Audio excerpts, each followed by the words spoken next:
Hello everyone, this is darkfireslide, back with another episode, part 7 of our Europa Universalis 4 tutorial campaign, or introductory campaign, whatever you want to call it. I call it an introductory campaign because it's not necessarily a tutorial, though it does cover a lot of the things that I feel like the tutorial should have, such as basic button uses and things of that nature. I shouldn't have to...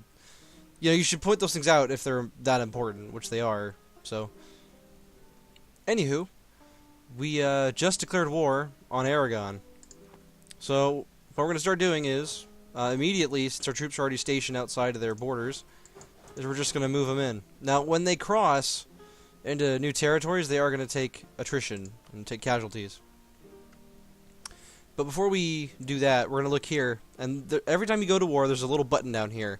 And that's going to show, like, who's involved in the war, on which side, what the war goal is, and at what percentage the, quote-unquote war score is.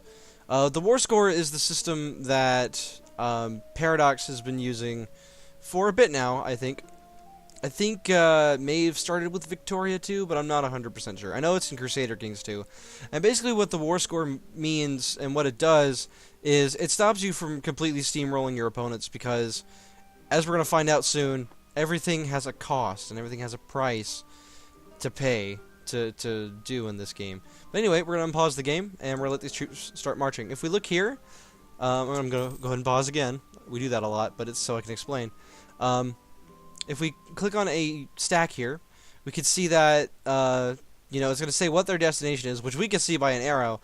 But what's important is if we mouse over it, it tells us that they're going to be there in January 9th of 1447. So that means they're going to get there in about 8 days. As well, it tells you what province they're currently in, though usually you can just tell that by looking. Anyway, we're going to let these troops march in. Now, Aragon is the war goal. And what does that mean? Well, in a conquest war, holding the war goal causes what's called a ticking war score to start to go towards your favor. Now, war score is in percentage, and if we look here, it says that our current ticking war score is minus 0.4, and that's because Aragon still holds the province of Aragon. So what does that mean? Well, it means that so long as they hold Aragon, I believe every month they're going to get 0.4 more war score. So that's 0.4 more percent on the war score that, counts against us if we're winning the war, if we're trying to do negotiation, or counts, for us. Either way. So obviously we want to take this first because it's going to give us the actual, the war score from taking the province, but also this ticking war score that's going to be able, enable us to make more demands, basically. Now this group is marching on our stack here, and the reason they're doing that is because they have a 2-star 4-3-4 general in their Aragon stack. So rather than try to besiege Valencia, because it's a coastal province, and we take a -2 penalty to sieging, which I'll explain in just a second, we're going to move our other army into Aragon as well. We'll see if they call off their attack or not. Yeah, they're going to call off their attack now. And then now they're actually going to move away. Okay, so while they're doing that, we're going to go ahead and explain how sieges work. So, I'm not particularly sure why, but everything in sieges is done in factors or multiples of 7, I should say, not factors. And how it works is you start out with a certain number based on how much siege your commander has, how much artillery you have, whether or not the port is blockaded, what level the actual fort is, and whether or not you've breached the walls, as well as the progress modifier that will slowly build up. Now, here we see we have a little circle, and this is going to tell us how long each quote-unquote siege phase is. Now, what is a siege phase? Well, at every month, basically it rolls a die. At every siege phase it rolls a die, and if we look here at our negative 49%, it's going to show that our chances of something happening are about 57%, because if we look, supply shortage is going to happen on a 5, 2, and 11 on our die roll, which is a 50% chance of happening, and that's going to lower the siege counter by 7% basically. And so the more that this goes along, and the more supply shortages and things of that nature that you have, the easier it's going to be to roll more. So it kind of snowballs after a certain point. That being said, I don't exactly know. Well, yeah, it says die roll at 14. So if we can somehow get that, I don't think we can, unless we do something like a water shortage. But basically, if the walls get breached, it raises the siege modifier by 3, which would effectively, increase our chances of taking it by 21%. So, it would bring us down to 28, or negative 28. And it's negative right now, but as the siege progresses and time passes and that number becomes positive, that's going to be our chance to actually make this, the besieged surrender, as it were. Now, I don't know if you caught it there, but a little pop-up just happened, and we can see that now the last thing that happened in the siege is a status quo. And status quo means that nothing happened. Everything is the same. So it was basically a fruitless siege. Now, if we look here at this coastal province, we are taking a -2 penalty, or basically, 14% of a penalty. Oh, they're marching on that army again. We're not going to let them do it. We're just going to keep doing that to them, basically. We don't want them to attack that army. Because remember, Aragon's the war goal, so that's the most important thing. But anyway, we've got this -2, so that's going to, lower our chance of taking it or doing anything by 14%.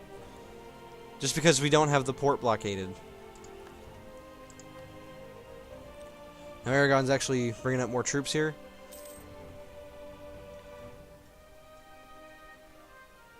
And basically, we're just going to let these provinces siege. Alright, they're trying to do it again.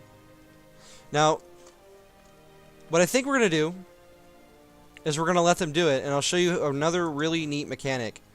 Now, one thing you might want to turn on, and this is not the default map mode. Normally, if you set your map to the terrain map mode, you're going to have to actually look at it or mouse over it to see what the terrain does. But there's a better way. And it's down here near the bottom. It's the simple terrain map mode. And if we turn that on, we have all these colors. And this is basically a lot simpler of a way to look at, how defensive provinces actually are. So these grayish and white provinces are plains and grasslands. They don't give any defensive bonus whatsoever. But if you look at this green over here, those are woods, so that gives a little bit of a defensive bonus. If you look here at the brown, those are hills. Those are going to give a substantial defensive bonus. And then there are mountains, which are the most defensible provinces in the game. So, that being said, we can look here. They're moving into the plains, so that means when they attack us, we're not going to have any defensive bonuses. But as well, if we mouse over our own army here, and we look at the next province, we look here, and it says we'll cross a river. So that means if it's crossing a river into their province, it's also crossing a river into our province. Now, that being said, we're going to let them go ahead and attack us, even though they'll win because of their general, or so, or so we would hold. So we're going to let them do that, but it's a good chance to show you how this mechanic works. So say that this situation happens, and as you can see now, these troops are engaged in combat. Say this happens and you want to move your troops in, but you don't want to abandon the siege entirely. Well, there's another button up here on your interface, and it's D for the shortcut. But you can click this, and it will detach about 2 or 3 units, including a cannon if you have one, into the province to continue besieging the province while you're away. So now that that's happening, we can send our troops in, and because they're actually in combat, they can't actually leave. Now they're going to be there in 10 days, and I believe that every day is a tick of the battle. So we're going to slow the game down to the lowest speed, and we're going to watch this in depth. So as you can see, much like with the siege there, the combat uses a dice roll as well. And if you really want to get in depth with it, you can look and see here that there are actually lines. Now, why is this important? Well, if your regiments aren't at full strength, be it from attrition or what have you, and they get put up into these lines, they might get routed more and die more quickly. If you want to be very in-depth with your combat, you can, but you don't necessarily have to. Now, looking at that, we can see, our regiments are, you know, about evenly matched. All theirs are basically at full strength, and so are ours. So that's not really going to be a factor. But if we look here, you know, they have a general and we don't. The general has a 4 in the fire category, so that's adding +4 effectively to their die roll. And I believe that each point of this is either 10 or 20% more combat effectiveness. So they're getting that much more effectiveness out of their troops by comparison to ours, just by virtue of having that general.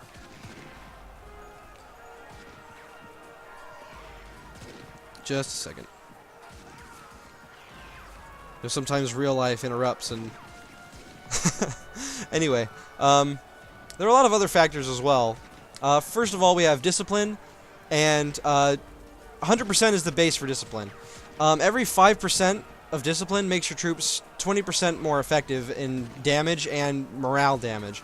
Morale damage is going to make them retreat faster, damage is going to kill more of their troops. We can also see here that the number of troops that they have, whether or not they have the insufficient support modifier. So if we look at Aragon's army, the army cavalry to infantry ratio is 29%. So that means that they are not suffering any penalties. So that being said, they don't have any artillery to worry about. And we're going to look here at 2 last stats. First of all is morale. This is the base morale you start the battle out with. If we look here, they've got a 2.7 starting out. We've got a 3, so inherently we have that advantage, because when morale breaks, you lose. You lose the fight, regardless of how many troops you have. So oftentimes what happens in the later game is you can fight an army that you're bigger than, but your troops aren't as good due to discipline and morale, and you could still lose a fight even if you outnumber them. So there's a lot of strategery that goes along, you know, with the actual combat. But that being said, I would say, you know, a lot of the time, especially in the early game, numbers are going to be what win battles. Now what we're going to do here real quick is, we did tell them to move into this province. We're going to shift right-click back into Valencia. So after they conclude this battle, they're going to move back into Valencia with that smaller group, or that smaller stack of 2. But anyway, we're going to let the battle tick a little bit and let 1 day pass. So as we can see, they lost 310, we lost 360. And they lost a bit of morale. And this is going to happen with every day. So every day a couple hundred more troops are going to die. Now here we are in the shock phase. And I forgot to mention this, but here you can see what phase of the combat you're in. And this is, you know, wholly determined on how much, you know, of the actual stats your troops have in that specific circumstance. So if you have more cavalry in your army, for example, generally speaking, you're going to be doing more shock damage. Now, as you can see, we rolled a 1, they rolled a 7, so we're going to take substantial casualties here. Just look at the body count here. 400, we lost 1,000. That's really bad. However, they are moving... sorry, I believe they're going to be there, you know, soon. But we're going to take heavy casualties in the meantime. As you can see, our morale is beginning to plummet.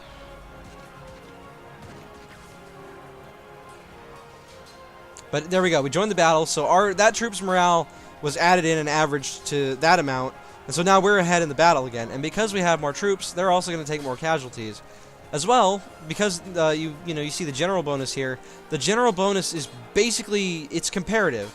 So their general is only 1 shock better than ours, which is going to, you know, completely change how how effective their troops are there. Now, unfortunately for us, their maneuver score on their general was high enough that because they crossed the river, they didn't take a penalty for it because we're not in a good province for defending. But as you can see here, their morale is getting really low, and we have won the battle. Okay, now what does all this stuff mean? Since we just won this battle, we're going to go ahead and close this real quick. So here we have prestige effects, army tradition, and war exhaustion.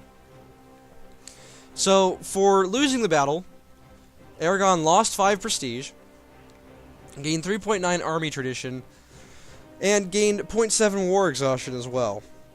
For winning the battle, we gained 6.2 prestige, 1.9 army tradition, and 0.72 war exhaustion. So, really, we didn't really come out ahead on that battle.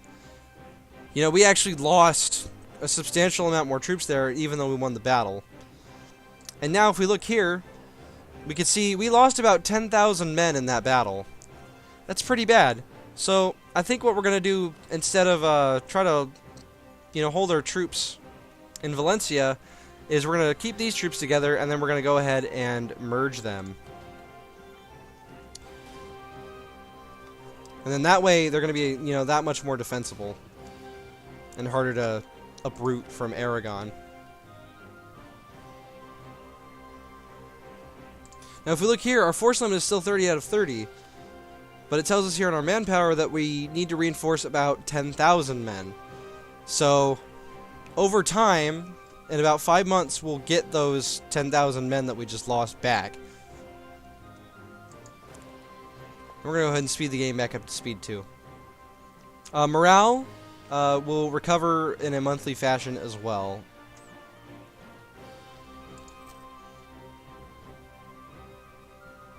Now, it is conceivable. Now, if we look here, they did take a, good number of casualties from that. And in fact, what we're going to do, since we outnumber them so much, is we're going to detach enough for a proper siege. And we're going to go ahead and try to attack their army while it's still weak. Now, what you do with your military tactics is up to you. Whether or not you want to hold them out or what you want to do. And as you can see there, our military leader just died. So this is actually, it's not a good idea anymore because we don't, their general is so much better than ours. So what you can do is, since you can't get a new general while you're in enemy territory, we're going to send this guy back to Cuenca.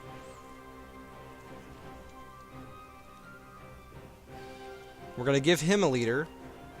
And recruiting a general costs 50 military power. So when you get a new general, it rolls. And what it rolls is based on your army tradition that we've seen here before. So because we only have 13.7 army tradition, our odds of getting a good general are not really that great. So what we're going to do it anyway. Gonna select that army again. Click leader. Okay.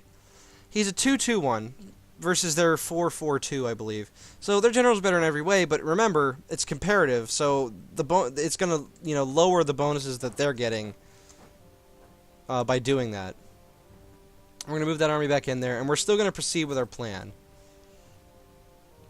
As you can see, they now have a group of 10. We're going to combine these, detach for a proper siege, and then we're going to head to Barcelona.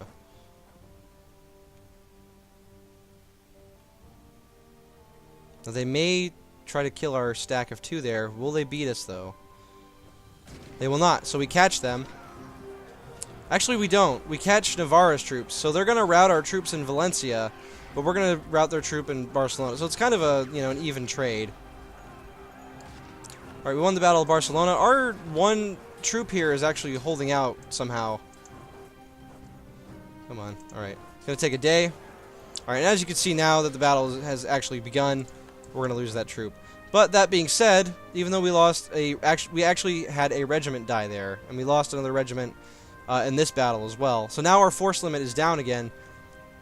So we're going to build 2 more regiments. Now, we don't, we're spending a lot of money on reinforcing, so we're just going to build 2 normal regiments. We're not going to build mercenaries yet. And the reason for that is because we still value money more than we value manpower. But once manpower gets very low, as it conceivably will in this war, we'll go ahead and see here. So as you can see, we crossed a river, but we're in the plains, and plains give no defensive bonus. So because our maneuver is lower than theirs, by a significant margin, we're going to suffer that -1. So this battle is going to go better for them than it would have. And in fact, we're taking more casualties than we're dealing. But the fact of the matter is, we have more troops, which means we're going to win. In this case, because we outnumber them 2-1, and they don't have enough advantages to speak of for it to be relevant. So that being said, we're now going to split our army in half, now that they don't have an army at all. And we're going to move our troops into there. Now, in terms of siege, every point of general siege that you have is going to give you a +1 to the actual siege modifier. So, just something to bear in mind. So basically a 7% increase per point that you have, since it goes in multiples of 7 for some reason. Now, we have defeated the Navarran and Aragonese army. Naples has shown no sign of really showing up. Portugal is helping fight France. It looks like they're helping us with their fleet, but they're not. They're really just, fighting France. That being said, Aragon got dragged into another war that I completely missed. And that's really going to put them at a disadvantage. If we look here, if you remember, you can left-click on a province and hit Y, or click on the diplomatic map mode. It'll show us that, well, they're at war with the Papal State now. As well as, yeah, Papal State has a province there.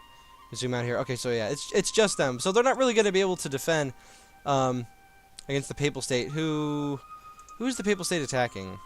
They're attacking Urbino. Interesting.